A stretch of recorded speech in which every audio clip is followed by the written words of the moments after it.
बिस्मिल्लाहिर्रहमानिर्रहीम। अच्छा बच्चों, आज हमने जीन क्लोनिंग का दूसरा मेथड पढ़ना है जो है पॉलीमरेज चेन रिएक्शन। तो हम पढ़ चुके हैं पहले कि जीन क्लोनिंग मीन कि कॉपिंग ऑफ जीन के लिए दो प्रोसेस यूज़ होते हैं जनरली। एक को हम कहते हैं रिकम्बिनेंट डीएनए टेक्नोलॉजी और दूसरा कौन सा है, पीसीआर। अब ये जो रिकम्बिनेंट डीएनए टेक्नोलॉजी हम पढ़ चुके हैं कि पूरा कंप्लीट मेथड कैसे होता है। आज हमने पीसीआर पढ़ना है, पॉलीमरेज चेन रिएक्शन। तो ये मेथड किसने डेवलप किया था? कैरी बी मुलस ने इन 1983। अब ये मेथड बाद में डेवलप हुआ और रिकम्बिनेंट डीएनए टेक्नोलॉजी का मेथड पहले डेवलप हुआ। अब इन दोनों मेथड्स में हम इससे पहले पढ़ चुके थे कि इन दोनों मेथड्स के डिसएडवांटेजेस क्या हैं और एडवांटेजेस क्या हैं। थोड़ा सा मैं फिर आपको बता देता हूँ, आप लोग अगर यहाँ से देख सकें। जो रिकम्बिनेंट डीएनए टेक्नोलॉजी है ये एक ओल्ड मेथड है, टाइम कंज्यूमिंग है, बहुत एक्सपेंसिव है और बहुत ज़्यादा इसके लिए आपको एक्सपर्टीज़ चाहिए होती है और एक लिविंग सिस्टम चाहिए आपको। जबकि अगर आप पीसीआर देखें तो इस सिस्टम में आपको ना तो कोई बहुत ज़्यादा एक्सपेंसिव है, ये बहुत ही सिंपल मेथड है और इसके लिए बहुत कोई बड़ी एक्सपर्टी भी आपको नहीं चाहिए। और एक और बहुत अहम चीज़ कि इसके लिए आपको कोई लिविंग सिस्टम नहीं चाहिए लाइक बैक्टीरिया या लिविंग सेल जिसमें आप जीन की कॉपीज़ बनाएंगे। तो जबकि जो रिकम्बिनेंट डीएनए टेक्नोलॉजी है उसमें आपको हमेशा एक लिविंग सिस्टम चाहिए जिसके अंदर जीन की कॉपीज़ बनती हैं। अब रिकम्बिनेंट डीएनए टेक्नोलॉजी को अगर हम देखें तो इसके कुछ एडवांटेजेस भी हैं। वो एडवांटेजेस ये हैं कि इसमें आप बहुत ज़्यादा जीन की कॉपीज़ बना सकते हैं, मिलियन ट्रिलियंस के हिसाब से। तो इसी तरह साथ साथ आप अगर देखें तो एक और जो बड़ी अहम चीज़ है वो जिस जीन की आप कॉपीज़ बना सकते हैं उसी की आपको प्रोडक्ट भी मिल सकती है रिकम्बिनेंट डीएनए टेक्नोलॉजी के ज़रिए। जबकि ये जो पीसीआर है, पीसीआर के एडवांटेजेस तो बहुत ज़्यादा हैं, लेकिन साथ साथ इसका जो आप यहाँ पे डिसएडवांटेज देखेंगे as compare to recombinant DNA technology, वो ये कि इसमें आपको क्या चीज़ नहीं मिलेगी, इसमें आपको जीन का प्रोडक्ट नहीं मिलेगा, सिर्फ जीन की कॉपीज़ मिलेंगी। वो भी अगर आपने बहुत ज़्यादा कॉपीज़ प्रोड्यूस करनी है तो वो इस मेथड से नहीं मिलेंगी, वो आपको सिर्फ रिकम्बिनेंट डीएनए टेक्नोलॉजी से मिलेंगी। अच्छा, दोनों के अंदर एक बड़ा बेसिक डिफरेंस है, वो ये कि अगर आप रिकम्बिनेंट डीएनए टेक्नोलॉजी को देख रहे हैं तो इसमें जिस जीन की आपने कॉपीज़ बनानी होती हैं, मतलब ये एक मेन क्रोमोसोमल डीएनए और इससे इस पार्ट की आपने कॉपीज़ बनानी है इस जीन की, तो उस जीन को पहले आपको अलग करना लाजमी है। लेकिन ये जो टेक्निक है पीसीआर की, आपके पास ये एक बड़ा डीएनए का मालिक्यूल है, किसी एक क्रोमोसोम का ये डीएनए, तो आपको इसको अलग करने की ज़रूरत नहीं है। यहीं से ये पार्ट इसका आप अगर कॉपी कराना चाहते हैं, एम्पलीफाई करना चाहते हैं, तो ये एम्पलीफाई होना शुरू हो जाएगा। वो मैं आगे चल के आपको बताऊंगा उसकी वजह क्या है। अच्छा जी, ये आपने कुछ एडवांटेजेस और डिसएडवांटेजेस देखे। तो आप अगर कोई ये पूछे आपसे कि जब पीसीआर के इतने सारे एडवांटेजेस हैं तो फिर हम पीसीआर को ही क्यों नहीं यूज़ करते, हम क्यों इसकी तरफ आते हैं रिकम्बिनेंट डीएनए टेक्नोलॉजी की तरफ, तो यहाँ पे एक बहुत सिंपल सा आंसर आप ये दे सकते हैं कि आपने रिकम्बिनेंट डीएनए टेक्नोलॉजी को तब अडॉप्ट करना है, तब यूज़ करना है जब आपको बहुत ज़्यादा नंबर ऑफ़ कापीज़ चाहिए और साथ साथ आपको उस जीन ऑफ इंटरेस्ट का प्रोडक्ट भी चाहिए, तो फिर आप रिकम्बिनेंट डीएनए टेक्नोलॉजी को यूज़ करेंगे। लेकिन आपको कम टाइम में कुछ कॉपीज़ चाहिए, वो कुछ भी मिलियंस में जा सकती हैं, वो आप पीसीआर से प्रोड्यूस करा सकते हैं। लेकिन अगर आपको प्रोडक्ट ना चाहिए हो, सिर्फ जीन की कॉपीज़ चाहिए हो। अब इसके बाद हम देखते हैं कि ये जो पीसीआर है उसकी रिक्वायरमेंट्स क्या हैं। इस मेथड वैसे तो बहुत सिंपल मेथड है, एक टेस्ट ट्यूब के अंदर किया जा सकता है, कोई लिविंग सिस्टम नहीं चाहिए, कॉम्प्लिकेटेड नहीं है। तो इसके लिए क्या क्या चाहिए? Molecule of DNA that contains gene of interest, primer for that gene of interest, और फिर उसके अलावा आपको चाहिए डीएनटीपीस, तमाम न्यूक्लियोटाइड्स चाहिए जो डीएनए बनाने के लिए। थर्मोसाइक्लर एक मशीन है, वो आपको चाहिए जो टेम्परेचर को कभी इंक्रीज़ करेगी कभी डिक्रीज़ करेगी। टेस्ट ट्यूब चाहिए आपको स्पेसिफिक साइज़ की, और डीएनए पॉलीमरेजेस चाहिए आपको, ऐसे डीएनए पॉलीमरेजेस जो टेम्परेचर इनसेंसिटिव हो, जो टेम्परेचर हाई टेम्परेचर पे विथस्टैंड कर सकें। अच्छा बच्चे, इस टेक्निक में क्या होता है, जैसे कि मैंने पहले आपको एक बात बताई कि ये जो पीसीआर एक ऐसी टेक्निक है जिसमें अगर आपके पास ये एक सेल है ह्यूमन का, इसके अंदर ज़ाहिर है बहुत ज़्यादा क्रोमोसोम है, ठीक है, 46 क्रोमोसोम है सपोज, तो आप इस सारे को डीनेचर कर देते हैं, तो ये सारा क्रोमोसोमल डीएनए सॉरी इस सेल को रप्चर कर देते हैं, तो सारे आपके पास ये डीएनए के मालिक्यूल आ गए। इनमें आपका जीन ऑफ इंटरेस्ट किसी एक क्रोमोसोम के डीएनए में मौजूद है यहाँ पे, तो आप यहीं से इसको कॉपी कर सकते हैं।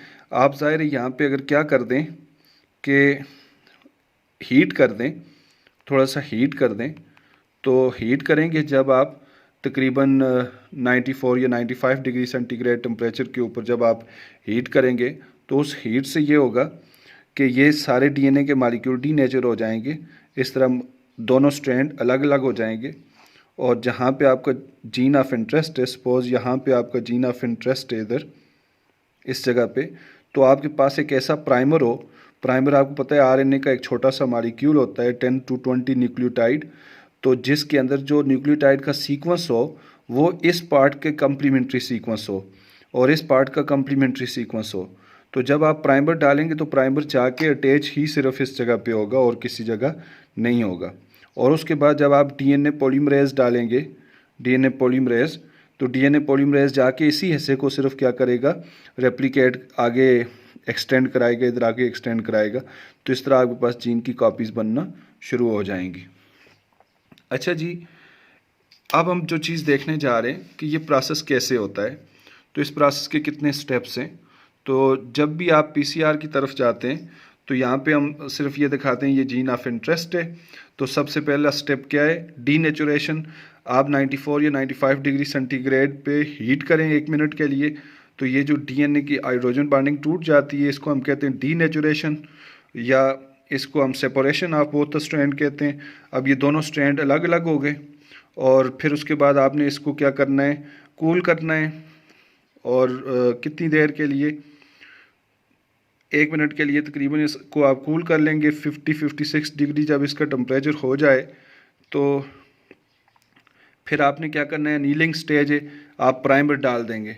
प्राइमर 10 to 20 न्यूक्लियोटाइड का एक सीक्वेंस है, ये रिक्वायर्ड होता है डीएनए पॉलीमरेज को नया डीएनए का स्ट्रैंड बनाने के लिए, क्योंकि डीएनए पॉलीमरेज कभी भी रेप्लिकेशन का प्रोसेस या डीएनए के बनाने का प्रोसेस स्टार्ट नहीं कर सकता, उसको प्राइमर चाहिए होता है। तो यहाँ पे आप प्राइमर ऐड कर देंगे। तो प्राइमर कहाँ जाके अटैच होता है, आपको पता है जो डीएनए का पेरेंटल स्ट्रैंड है उसका जो 3 प्राइम एंड होता है उसके साथ प्राइमर ऐड होता है, हमेशा ये बात आपको याद रखनी है। और फिर इधर इस स्ट्रैंड के बीच जो 3 प्राइम पेरेंटल स्ट्रैंड है उसके साथ प्राइमर ऐड हो जाएगा, ये अनीलिंग हो जाएगी। और उसके बाद आपको क्या करना है, पॉलीमरेज डालना है, डीएनए पॉलीमरेज, और 1.5 मिनट के लिए आपने इसको वेट करना है। इसको हम एक्सटेंडिंग स्टेज कहते हैं। और अब टेम्परेचर 72 डिग्री पे चला जाएगा, आपको मशीन का टेम्परेचर ऑटोमेटिकली मशीन ऊपर ले जाएगी, थर्मोसाइक्लर जो हम कह रहे हैं जिसको। तो अब क्या होगा, यहाँ पे डीएनए का नया स्ट्रैंड बनना शुरू हो जाएगा इधर, और इधर से डीएनए का नया स्ट्रैंड इधर बनना शुरू हो जाएगा। इस तरह वो जो डीएनए का एक मॉलिक्यूल था उससे 2 मॉलिक्यूल बन गए डीएनए के। तो 2 कॉपीज़ अब हमारे पास मौजूद हैं। इसके बाद क्या करना है, आपने इसी टेस्ट ट्यूब के अंदर, जिसके अंदर आपने प्राइमर भी डाला हुआ है, डीएनए पॉलीमरेज भी डाला हुआ है, जिसके अंदर सारी चीज़ें डीएनटीपीज़ भी हैं, सारी न्यूक्लियोटाइड है, हर चीज़ मौजूद है। तो आप क्या करें, दोबारा इसका टेम्परेचर कितने पे ले जाएं, 94 डिग्री सेंटीग्रेड पे दोबारा टेम्परेचर ले जाएं। अब जब दोबारा टेम्परेचर 94 डिग्री सेंटीग्रेड पे आप ले जाएंगे तो यहाँ पे एक मसला होगा। मसला ये होगा कि आप चाहते हैं कि आपके पास ये जो 2 स्ट्रैंड है ना, ये दोनों अलग हो जाएं, ये दोनों अलग हो जाएं, क्योंकि इनके बीच में हाइड्रोजन बॉन्डिंग बन गई है। अब ये दोनों अलग हो जाएं, ये दोनों अलग हो जाएं, इसके साथ भी प्राइमर बने, इसके साथ भी बने, इसके साथ भी, इसके साथ भी, तो फिर इस तरह 4 स्ट्रैंड डीएनए के बन सकते हैं। लेकिन यहाँ प्रॉब्लम ये बनेगी कि आप जो एंजाइम यूज़ कर रहे हैं, तो जो ही टेम्परेचर आप दोबारा बढ़ाएंगे उसी टेस्ट ट्यूब का 94 पे, तो वो वाला एंजाइम डीनेचर हो जाएगा। तो लिहाजा आपको ऐसा एंजाइम चाहिए जो इतने टेम्परेचर पे विद स्टैंड करे, आपको बार बार एंजाइम डालना ना पड़े। तो फिर आप इसीलिए साइंटिस्ट ने कहाँ से एंजाइम लिया है, एक हार्ड स्प्रिंग के अंदर रहने वाला बैक्टीरिया है, थर्मस एक्वाटिकस जिसको कहते हैं, उसके अंदर जो पॉलीमरेज है, तो वो पॉलीमरेज हाई टेम्परेचर पे विद स्टैंड कर लेता है। तो इसीलिए हम उस पॉलीमरेज को कहते हैं, उसका नाम है टेक पॉलीमरेज, क्योंकि थर्मस एक्वाटिकस बैक्टीरिया से लिया गया है। ये क्वेश्चन मैंने इधर पूछा हुआ है। तो ये टेम्परेचर इनसेंसिटिव एंजाइम होता है डीएनए पॉलीमरेज, तो यही हम यूज़ करते हैं टैग पॉलीमरेज को पीसीआर में, उसकी वजह मैंने आपको बता दी। अच्छा बच्चे, फिर जब दोबारा ये टेम्परेचर इंक्रीज़ होगा फिर डिक्रीज़ होगा, तो ये दोबारा से सब कुछ सिंथेसाइज होना शुरू हो जाएगा, सारे स्टेप खुद ब क्या हो जाएंगे, रिवाइज हो जाएंगे। अब हमारे पास एक थर्मोसाइक्लर, एक मशीन है जिसके अंदर ये डाल देते हैं हम सारी चीज़ें, तो फिर वो खुद ब टेम्परेचर कभी इंक्रीज़ करता है, कभी डिक्रीज़, कभी इंक्रीज़, कभी डिक्रीज़, तो नंबर ऑफ़ कापीज़ बनती रहती हैं। जितने टाइम के लिए हम उसको मशीन को चलाएंगे तो उस हिसाब से हमें नंबर ऑफ़ कापीज़ मिल जाएंगी। अब बात यह है कि पीसीआर से जो हम नंबर ऑफ़ कापीज़ प्रोड्यूस कराते हैं इतनी ज़्यादा जीन की, तो इन कापीज़ को हम कहाँ कहाँ आगे यूज़ कर सकते हैं, तो पीसीआर की इम्पोर्टेंस क्या है, तो वो आप इस पैराग्राफ में देख सकेंगे कि PCR amplification and analysis can be use to diagnose viral infection. ये सारी चीज़ें आप ये वाला पैराग्राफ पढ़ लेंगे ये पीसीआर की इम्पोर्टेंस में। और जो क्वेश्चन इसमें मैंने पूछे हुए हैं तो उनके आंसर आपने करने की कोशिश करनी है कि बुक से देख के ये इन शॉर्ट क्वेश्चंस के आंसर आप अपने पास लिख लेंगे। ठीक है जी, आज का लेक्चर यहीं पे ख़त्म हो गया।